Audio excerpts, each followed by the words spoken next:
नमस्कार, आपका बहुत स्वागत है टीवी7 भारत में। मैं हूं आपके साथ ऋतिका आवाना।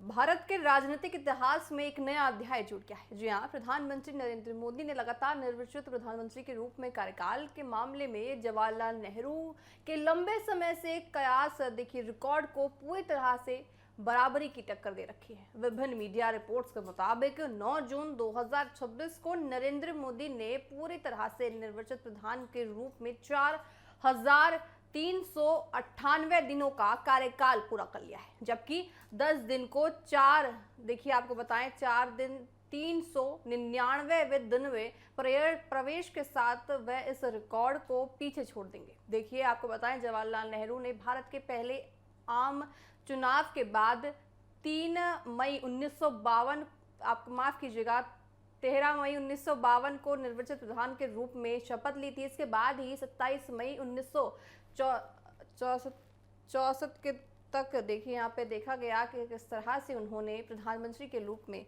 शपथ ली। उसके बाद आपको बताया निर्वाचित प्रधानमंत्री के रूप में उनका कार्यकाल 4,398 दिनों का रहा, जिससे लंबे समय तक भारतीय राजनीति का एक ऐतिहासिक रिकॉर्ड माना गया।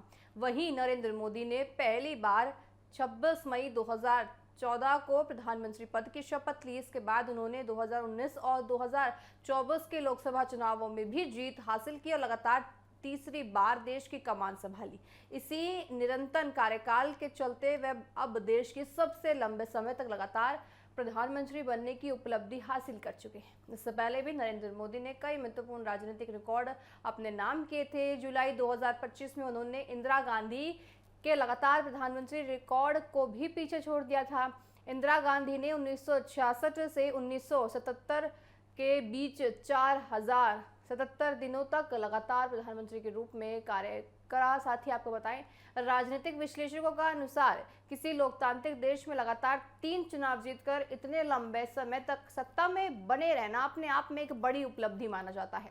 नरेंद्र मोदी का ये रिकॉर्ड भारतीय लोकतंत्र के इतिहास में एक महत्वपूर्ण पड़ाव के रूप में देखा जा रहा है।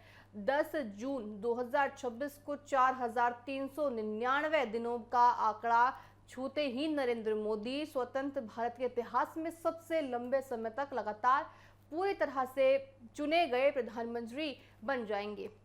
ये जो उपलब्धि है भारतीय राजनीतिक इतिहास में एक नया मील का पत्थर साबित हो रही है। देखिए ये उपलब्धि बहुत ज़्यादा मायने रखती है प्रधानमंत्री नरेंद्र मोदी के लिए कि सबसे ज़्यादा कार्यकाल में प्रधानमंत्री के रूप में रहने वाले वो पहले यहाँ पे प्रधानमंत्री बन जाएंगे। साथ ही आपको पता है लंबे समय तक जो प्रधानमंत्री रहे थे उनमें इंदिरा गांधी मौजूद थी, साथ ही जवाहरलाल नेहरू, और अब उसी रेस में प्रधानमंत्री नरेंद्र मोदी भी नजर आ रहे हैं। पीएम मोदी ने देखिए भारतीय राजनीति में एक नया मील का पत्थर जो है साबित कर दिया है। ये दिखा दिया है कि बेशक भारत में लोकतंत्र है, लेकिन लोकतंत्र के बावजूद देखिए जनता उनको कितना ज्यादा पसंद करती है कि 3 बार जनता ने उनको चुना है, वोट डाली है और फिर कुर्सी पर बैठाया है। तो इसमें लोकप्रियता देखिए यहाँ पे कितनी ज्यादा प्रधानमंत्री की नजर आती है।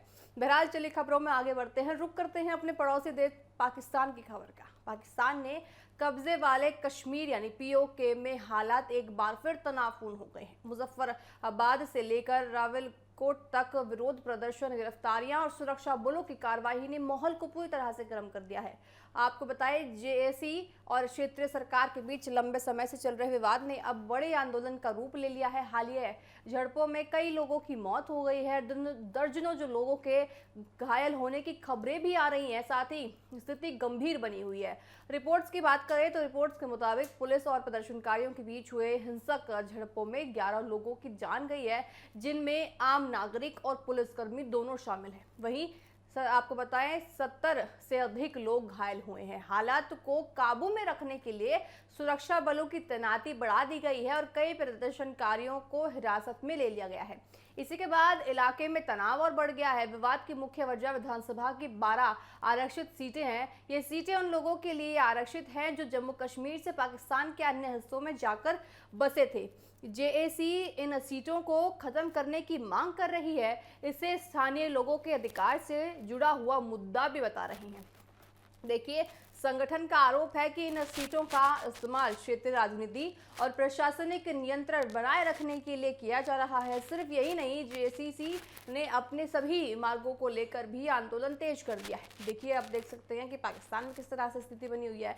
इनमें आपको बताएं कि सब्सिडी बहाल करना, अतिरिक्त टैक्स बचाना, साथ ही वापस करना, लेन टोल प्लाजा खत्म करना, महंगाई पर नियंत्रण और आम लोगों को राहत देने जैसे मुद्दे सभी शामिल हैं। प्रदर्शनकारी ये भी आरोप लगा रहे हैं कि सरकार ने पहले हुए समझौते को पूरी तरह लागू नहीं किया है, जिससे लोगों में नाराजगी बढ़ती नजर आ रही है। पीओके के कई इलाकों में बिजली संकट, बेरोजगारी, बढ़ती महंगाई भी लोगों की परेशानी का बड़ा कारण बन रही है।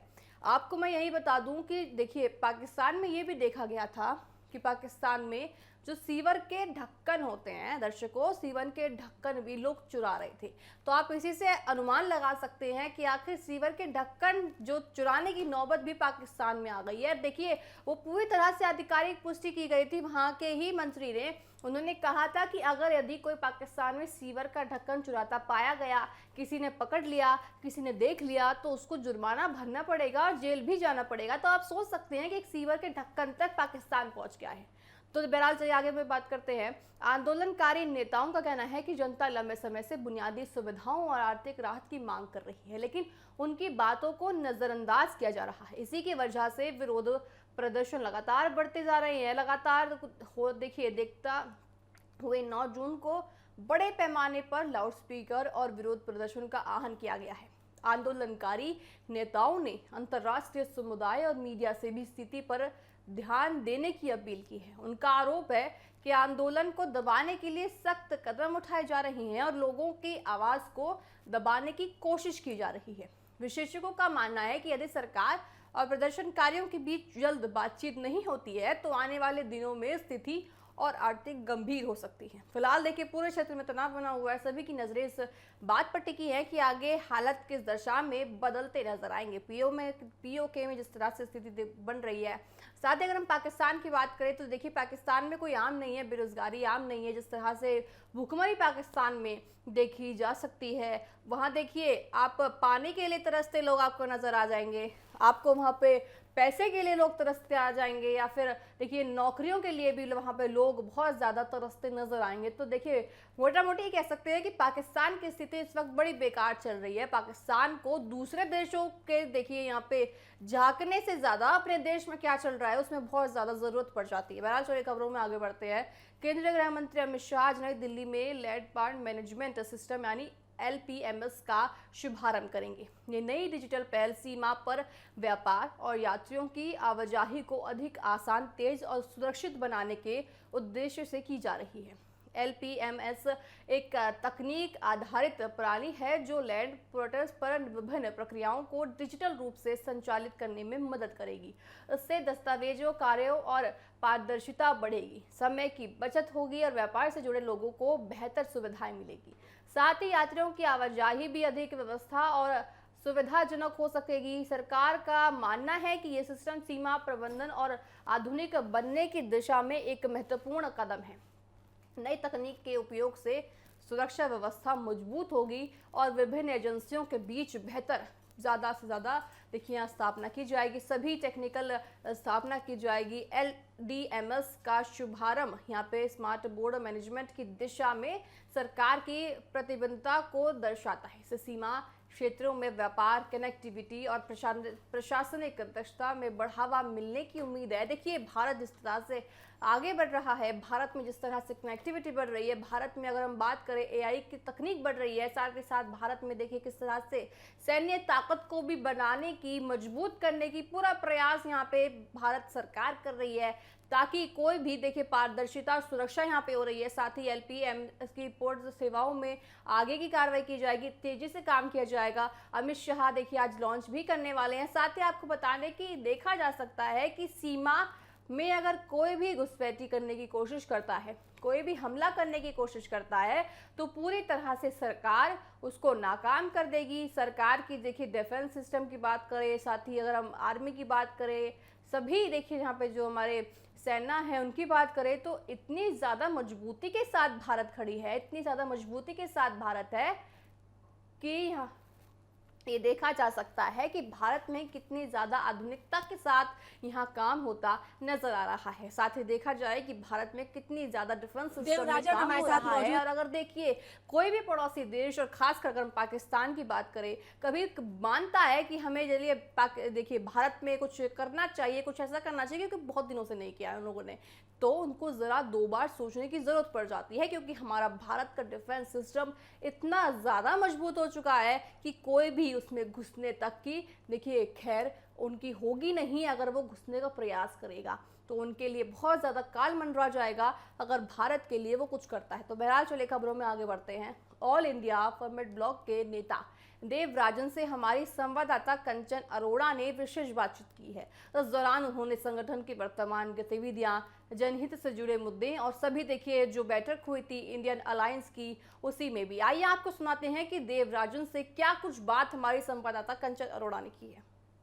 देवराजन हमारे साथ मौजूद है। सर, इंडिया ब्लॉक की बड़ी बैठक क्या देखिए बीजेपी जी यही है सर, इंडिया ब्लॉक की बड़ी बैठक है क्या? देखिए बीजेपी की सरकार की नीति के खिलाफ सभी गणतांत्रिक धर्मनिरपेक्ष जो पॉलिटिकल पार्टियां एक साथ आ चुकी हैं, तो ये एक इलेक्शन के लिए सिर्फ नहीं है, ऐसा आने वाले दिन के आंदोलन के लिए भी है। तो हम लोग आज भी बैठे हैं, 2 दिन के बाद ही बैठ रहे हैं। तो क्या क्या मुद्दा है, जो मुद्दा के बारे में चर्चा करेंगे, जो इलेक्शन कमीशन की जो रवैया है और SIR है, महंगाई है, बेरोजगारी है, जो संविधान के अधिकार छीना जा रहे हैं हमारे हाथ से, ये सभी के बारे में चर्चा करेंगे। चर्चा करने के बाद एक कॉमन प्रोग्राम लेकर के आएंगे। क्या बीजेपी के खिलाफ ये बैठक है या फिर वाकई में एकजुटता जो है वो इंडिया अलायंस की देखने के खिलाफ नहीं है, जनता के पक्ष में है। जनता की जो मुद्दा है उसको चर्चा करने के लिए सभी पॉलिटिकल पार्टी की जिम्मेदारी है। तो ये गणतांत्रिक धर्मनिरपेक्ष फोर्सेस का जिम्मेदारी बनती है सरकार की नीति के खिलाफ एक साथ आना, बस वही है। पहली बार ममता बनर्जी इसमें शामिल हुई हैं, वहीं दूसरी तरफ DMK, आम आदमी पार्टी, ये सब ने इस बैठक से दरकिनार। ममता बनर्जी पहली बार नहीं है, from the very beginning she was part and parcel of India alliance. DMK और आम आदमी पार्टी ने दरकिनार। आने वाले दिन में उसके बारे में भी चर्चा करेंगे। पोस्टर मेरे पास नहीं है, पोस्टर वो तो मेरे हाथ में नहीं है ना। I am one of the smallest ally of this India alliance, so how I can say. ये थे हमारे साथ देवराजन। वीडियो जर्नलिस्ट सौरभ के साथ में कंचन अरोड़ा, TV7 भारत, दिल्ली। आपने देखा किस तरह से देवराजन ने यहाँ पे जो विपक्ष की एकजुटता है, विपक्ष की रीतियां हैं, विपक्ष की राजनीति है, उस पर बात करी। तो देखा जाए तो विपक्ष ने जिस तरह से कल इंडियन अलायंस की बैठक की, उसमें देखा जा सकता है कि आने वाले दिनों में विपक्ष किस तरह से पूरी तरह से सरकार के खिलाफ होने वाला है। सभी एक मंच पर है, सभी एक साथ है, सभी एकजुट है। तो देखा जा सकता है कि आने वाले जो लोकसभा चुनाव है उनमें किस तरह से एक साथ मिलकर सभी विपक्षी दल, सभी विपक्षी लोग एक साथ मिलकर यहाँ पे सरकार को घेरने और सरकार को कहीं ना कहीं कुछ नुकसान पहुंचाने के लिए कार्य कर रहे हैं। साथ ही उनका ये मानना है कि नीट पेपर लीक मामले में सरकार को यहाँ पे उन्होंने इस बैठक में घेरा है। साथ ही आपको बताएं मल्लिकार्जुन खड़गे ने जब प्रेस कॉन्फ्रेंस की तो प्रेस कॉन्फ्रेंस में भी उन्होंने यही कहा कि नीट पेपर लीक मामले में सरकार को जरूरत होती है कि वो देखिए किसी तरह से यहाँ पे जिम्मेदारी लें और शिक्षा मंत्री को इस्तीफा दे। बहरहाल देखिए देखने वाली बात होगी कि आने वाले दिनों में सरकार इस पर क्या रुख लेती है, सरकार इसका क्या जवाब देती है। बहरहाल मेरे साथ अभी के लिए इतना ही। आप देखते रहिए TV7 भारत। नमस्कार।